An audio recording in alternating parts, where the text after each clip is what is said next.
आपको जैसा पता होगा कि सेंसेक्स की एक्सपायरी आने वाली है ट्यूसडे को, तो हम लोग जहाँ तक कि ऑप्शन बायर हैं तो ऑप्शन का ही खेल जानते हैं। तो यहाँ पे एक ऑप्शन को लेने से पहले हमको इंडेक्स के बारे में जानना पड़ता है। तो इंडेक्स की अगर बात करें, जहाँ तक कि हमको दिख रहा है बहुत बड़ी बिकवाली आ रही है बाज़ार में इस समय। अगर ये इंडेक्स जो है ये समय दो चीज़ का सपोर्ट लेने के लिए तैयार है, ट्रेंड लाइन का भी और सपोर्ट का भी। अगर अब की सेंसेक्स ने ये जो सपोर्ट है और ये ट्रेंड लाइन है दोनों एक साथ सपोर्ट ले लिया है, अगर हम एक कंडीशन चलिए मान लेते हैं एक बार के लिए कि ये आपका कंडीशन है, ये आपकी सपोर्ट ले रहा है, ठीक गाइस, ये सपोर्ट ले लिया आप हम आपको बता रहे हैं 15 मिनट की कैंडल अगर मंडे को गैप खुले गैप डाउन खुले तो कोई बात ही नहीं, अगर फ्लैट खुलती है उसके बाद एक कैंडल 15 मिनट की ग्रीन में क्लोज होती है तो आप फिर अपना लॉन्ग टर्म विजन आराम से ऐसे थोड़े मोटे कॉल वॉल के लिए टारगेट रख सकते हैं अच्छे खासे। और अगर आप कहेंगे कि सर आप तो कॉल के लिए बात कर रहे हैं, तो हमको ऐसा लगता है कि इस समय बाज़ार बहुत अच्छी बिकवाली दिखाई है, तो बिकवाली में हमेशा ख़रीदार ज़रूर घुसना चाहता है, तो घुसना सही भी है इस समय बाज़ार में। तो ये हम लोग का पहला केस है जो हमने यहाँ पे ड्रॉ किया है कि बाज़ार जाएगी हायर हाई लगाते हुए।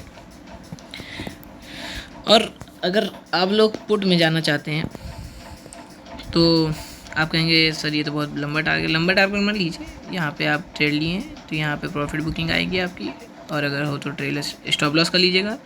और फिर अगर सेकंड टारगेट हिट होता है तो फर्स्ट पे स्टॉप लॉस आएगा, थर्ड जाएगा तो सेकंड पे लग लीजिएगा, ऐसे करते करते आपका टारगेट हिट हो जाएगा। और दूसरी बात करें तो अगर यहाँ से ये नहीं ले पाता है सपोर्ट और इसका ब्रेकडाउन आता है तो फिर आप समझ लीजिएगा ये अब लंबी बिकवाली के लिए, फिर वो अब नीचे जाके कहीं पे भी अपना सपोर्ट ले सकता है, वो फिर अब बाज़ार ने किसी को बताया नहीं है, वो फिर अब कहीं पे भी अपना सपोर्ट मार सकता है, जहाँ पे भी सेलर घुसेंगे अच्छे खासे वहाँ पे वो अपना सपोर्ट अब मार देगा। और जहाँ तक कि हमको दिख रहा है ये अब अगला सपोर्ट लेगा तो 78,000, ये गाइस ये बहुत ख़राब हो जाएगा इंडियन मार्केट के लिए, तो ऐसा मत उम्मीद कीजिएगा हो ऐसा। ये सेंसस की आपका व्यू था, पॉइंट ऑफ व्यू। अब हम चलते हैं निफ्टी के पॉइंट ऑफ व्यू में। निफ्टी का अगर आप पॉइंट ऑफ व्यू देखें तो निफ्टी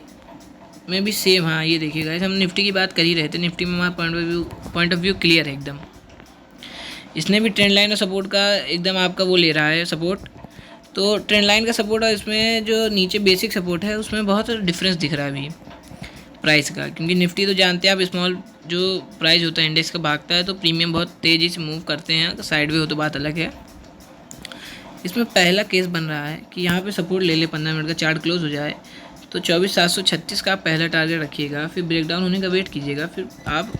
और हाईयर टारगेट 25,200 तक का वैसे तो दिख रहा है, या फिर अगर नीचे बेसिक का सपोर्ट लेके जाता है तो बहुत अच्छा टारगेट मिल सकता है ऊपर के लिए। लेकिन अगर अब इसमें भी यही कंडीशन है कि पुट जाती है, अगर तोड़ती है बाजार इसको, तो ये भी बहुत बढ़िया बिकवाली आ सकती है इसमें भी। तो इतनी आप लोग पुट की अपेक्षा मत कीजिएगा, कॉल ही कॉल रखिएगा। और ये आज मेरा पहला वीडियो इस चैनल का, तो अगर आप चाहते हैं मैं प्रीमियम पे भी वीडियो बनाऊँ तो इस वीडियो पे थोड़ा कमेंट कीजिएगा, अब मैं प्रीमियम पे भी थोड़ा ध्यान दूँगा।